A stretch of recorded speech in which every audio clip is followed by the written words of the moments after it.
This is the everybody gets to participate phase. Are you ready? Signs and symptoms of right-sided heart failure. Anybody? Good job. Peripheral edema. Nobody chimed in. This is the Timothy Lucas show. Welcome back. WARB. Right-sided heart failure can have a little bit of a peripheral edema. Can make it hard to walk there because gaining some weight, probably want to take some daily weights maybe. But, they told me at the doctor's office that I had left-sided heart failure. That's okay. It's just my lungs. Lungs aren't important. They are. Don't believe that. Don't believe that. Lungs are important. Left-sided, right? Lungs. That's funny. Left lungs. L and L. Who thought about that? I just did right now, this very moment. We related left-sided to right-sided in one of the classes. I don't remember. Maybe morning class, maybe both classes. I don't remember which one. However, if my left side is failing, left side lungs, probably going to eventually make my right side fail also. My right side fails. What am I going to have? Peripheral edema and pulmonary edema, right? Which one do I care about more? Pulmonary edema. If I am assessing a patient and they have CHF and they're saying, oh, hey, I gained some weight, recently. You're like, all right, well, I got CHF, is probably right-sided. Let's make sure. But wait, you got a second patient over here who's saying they have left-sided, but they're struggling breathing. Who do we want to assess first? Probably the breathing person, right? Always comes back to ABCs. So if you encounter anything on any type of test or real life, or who cares, when it comes to similar signs and symptoms because of right-sided and left-sided, they're kind of work hand in hand, right? You're going to take care of the person who has breathing problems first. That's test-taking skill number 4, I think, from week 1. ABCs, Maslow's. Okay? Here's some comparison. By the way, I tried to keep this at about 45 minutes total, so that way there's some open time if you want to ask any questions about the thoughts or things that you had, or, whatever. You want to say it's a nice day out, and that'd be a good day for some exercise, 30 minutes a day for 150 minutes a week or whatever. Nice. All right. CHF, impaired oxygen. Does everybody see how I got that after I've talked for a half hour? These are NANDAs. Activity intolerance, myocardial infarction. Seems like an interesting and out of place NANDA, doesn't it? However, I'm thinking myocardial infarction. I'm really thinking atherosclerosis or angina or unstable angina, right? So I might get angina, not heartburn. This isn't from that good Thai meal that I got the other day at Cambodian Thai before COVID struck. This is atherosclerosis in my coronary arteries, and I moved, and therefore I couldn't get enough red blood cells, not enough oxygen. Not enough oxygen goes back to pain. Me, I don't want to feel pain. I don't like pain. I remember the last time when I got broke up with and I had a pain in the heart. Not going to do that again. That's activity intolerance. I'll just not date anymore because I might get hurt heart, right? So same with the myocardial infarction. Not enough red blood cells, not enough oxygen, hurt heart, activity intolerance. Knowledge deficient, hypertension. Did you know it's lifelong therapy? Did you know it's hard? Did you know most people don't know that on the DASH diet? So I don't actually think, and I'm going to tell you guys right now. Actually, no, I'm not going to say that because that might be a lie. Let's see.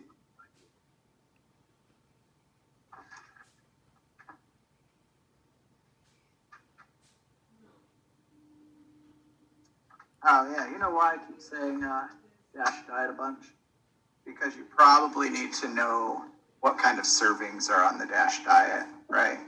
So not just the meat part, that's the part that sticks with me best, but I know you need to have milk and grains and fruits and vegetables. And honestly, to tell you the truth, I don't have those parts memorized right now. I have them written down somewhere, but I do remember only because I'm a carnivore, the meat part, because I laugh every time I have meat. Anyways, hypertension. I'm knowledge deficient in the DASH diet. Hopefully my hypertension is okay. I am not knowledge deficient in the fact that I need to get my blood pressure checked all the time, but many people are, because they do not pay attention to that.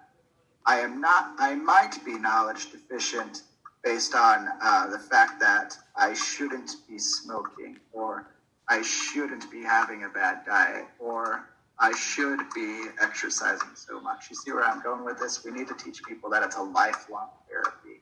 Do I have to take my beta blockers? Yes, forever, probably.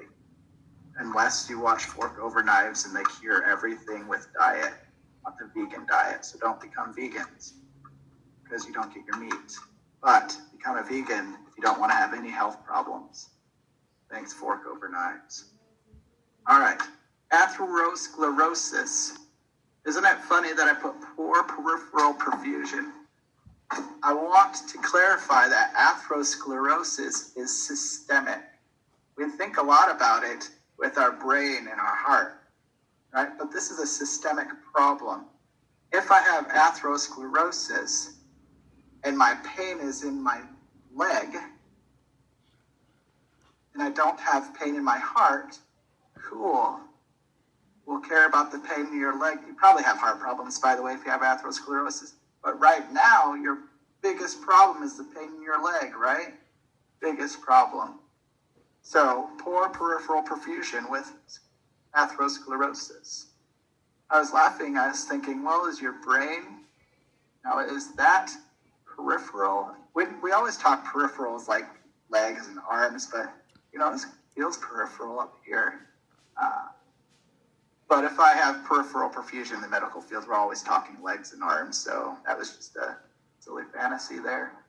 Be aware, though, atherosclerosis is systemic, so make sure when you're thinking about it, you're thinking about how things work systemically. If I have atherosclerosis and I have a pain in the leg, and I also have a pain in the brain, we'll probably worry more about the carotid, right? So we're looking, or a pain in the heart over a pain in the leg, then we're probably thinking more along the line of heart first. So it's ABCs always, and it's always Maslow's. Okay. All right, here we are again. Lifelong choices. Diet, healthy, DASH, exercise, simple 7. Body weight, body pressure, I'm fine. Blood pressure, I'm fine. That's what I say. I'm fine. Alcohol, should we not? As far as NCLEX world is, we should not. Unless it's a specific question about, how does 4 ounces of red wine help you? If it's specific, if it's not specific like that, my microphone died. You guys hear me? Yep. Yeah, I can hear you.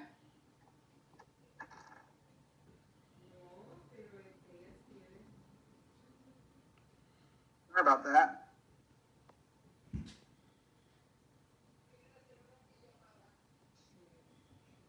You hear me? Yeah. Yep. That's weird. Those are not supposed to die, but that's fine.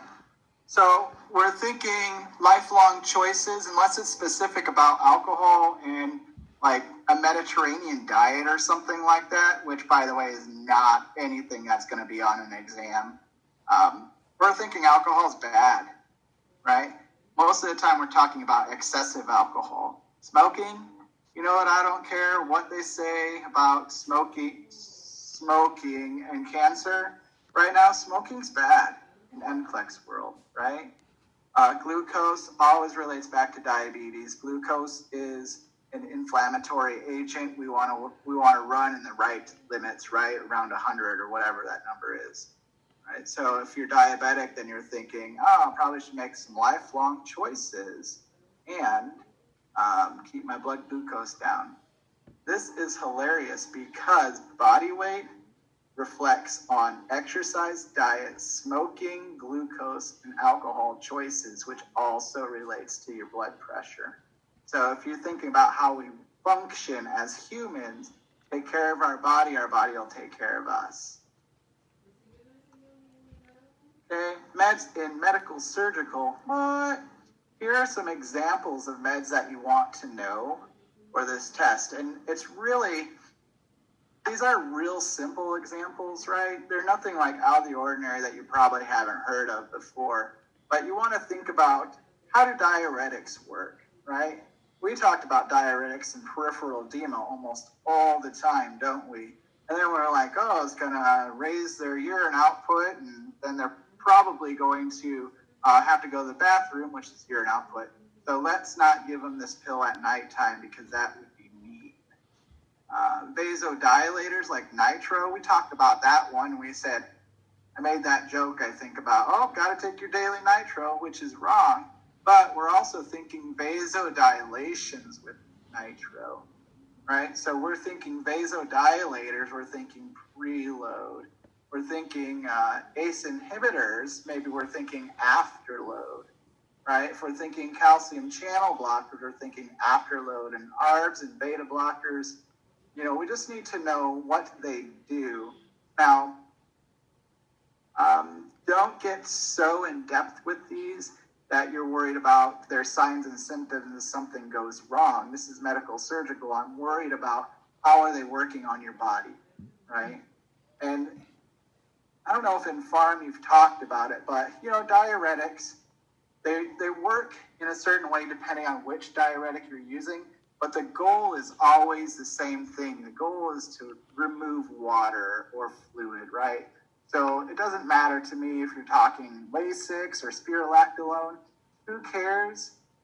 I'm talking, let's remove some fluid from my lungs or from my legs. If I'm going to give spironolactone, then I probably want to give them a potassium supplement, but who cares about that right now? Because this is not pharmacology class. This is bonus med surg class. Nitro, make sure we know nitro. Make sure we understand what an ACE inhibitor does. Nothing super complex. I said something about beta blockers. What did I say? Lowers oxygen need for contractility, right? So if we're lowering the oxygen need for contractility, that's nice. That means our heart can squeeze harder and requires less oxygen to do that. And so if I have a blocked coronary from atherosclerosis, probably have a beta blocker of some sort. Not going to send them to the cath lab yet, because there was that arbitrary number of 70% blockage. Who cares? If it's blocked a lot, we probably want to send them off if it's an ST elevation. So anyhow, know these meds, sort of. This is probably a clue. Know what they do with this, right? Everything I put in here is kind of intentional. What I don't understand. So I went 4 minutes faster than I thought. Do you have any questions about what I covered on this slide, which is how the heart works? This slide, how electricity travels through the heart.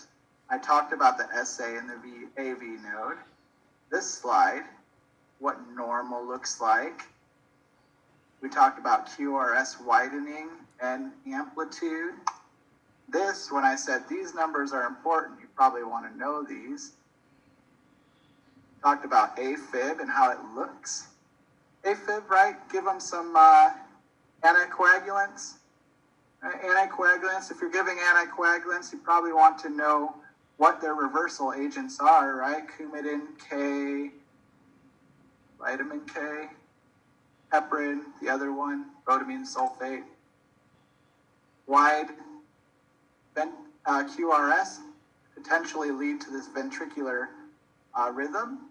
We can shock this. We don't shock asystole. Okay, ST elevation. When we talk about this, look, I made a slide that told you the answer to the other slide. I didn't even mean to do that. It's fine. It's fine. That's hilarious. More mechanical, more understanding how the medications help with heart failure and hypertension. Self-explanatory. Know your NANDAs, right? We always go over NANDAs, and I bet there's always a question about NANDAs on the exams. There has been every other exam. Why not this one? Heart healthy, simple 7, and your drugs. So, all right, this is your chance. If you've studied anything or have any hard questions that I can't answer, if you have a hard question I can't answer, it's probably a clue. But you got 15 minutes to fill in what you want, I guess. I'm here for you. You said this slide was going to be posted too? They're already posted under exam 3. Right on.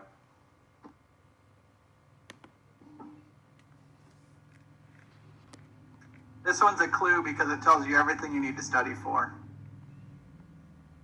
EKG, hypertension, CHF, CAD, MI.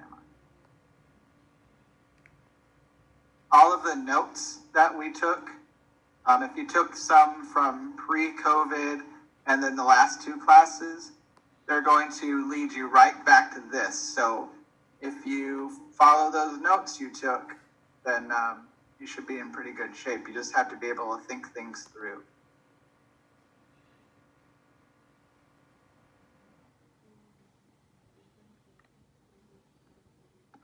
You might not be able to answer this, but could you talk about like the kinds of questions that we might see about EKG?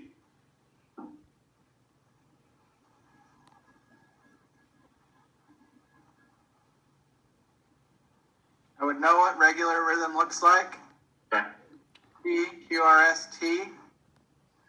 I would understand. This is just so 6. Remember when we talked about rhythms beforehand, and we were like on a 6-second strip, if it's marching out a beat, right, and you can see 7 beats in 6 seconds, the math tells us it's 70 seconds, right? Remember when we talked about that? Mm-hmm. So you should understand how to do that. But then if it's like AFib, you should know you got to count for a whole minute. We might be able to guess that it's 1, 2, 3, 4, 5, 6, 7, 8. 8 beats, that might be 80 beats per minute, but not with AFib, who knows? Got to count the whole minute. So as far as what you want, I would say know these numbers because they correlate to what a regular rhythm looks like, EQRST. If you understand that, if you understand irregular, you can understand what irregular is, if that makes sense. Mm-hmm. I've given you, I feel like I've given you the answers right here, you know. Like, here's definitions I gave you at some point. Here's what regular looks like. I'm paying a lot of attention to this QRS complex question. You know. So that's it. I mean, you just kind of have to be able to understand regular rhythms. Okay. Thank you.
Would you mind talking about the going over the first couple minutes of this class for the bad students like me who forgot how to get into this? That's fine. basically, Chris, what I did was put up this picture of the heart, Okay. and I said we have to understand how it works in order to figure out what's wrong or what's right. So if we understand a left ventricle pumps into the aorta and receives blood from the pulmonary vein, if we understand that, then we can figure out what's wrong with the patient. So if somebody has left-sided heart failure, they can't pump blood through this aorta, so that blood starts to get backed up in the pulmonary system, therefore pulmonary edema, right? And I think you brought it up last week, or this week or was it last week? Who knows? Who knows anymore? That if this side is failing, then that'll back up into the right side and that'll fail, right? So if you understand that the right side receives from the superior vena cava, then you can understand that there is a backup in the peripheral system, right? And that'll cause peripheral edema. So you're looking at peripheral versus dyspnea, right? And then, you throw in some atherosclerosis that increase your blood pressure, which will increase your afterload, which will make it harder for your ventricle to work, right? But it's also called the silent killer, because our heart kind of pumps for us to make sure that we stay alive, but it doesn't start to fail until it starts to fail. So we can also relate this to coronary artery disease, because if you have atherosclerosis, you're not getting oxygen to your ventricles, and this is going to start to fail, and then you can't get any blood to your heart, right? We talked about that last week. So this whole slide, it simply states, understand the structure of the heart and understand how it works, and you can probably figure it out. Any of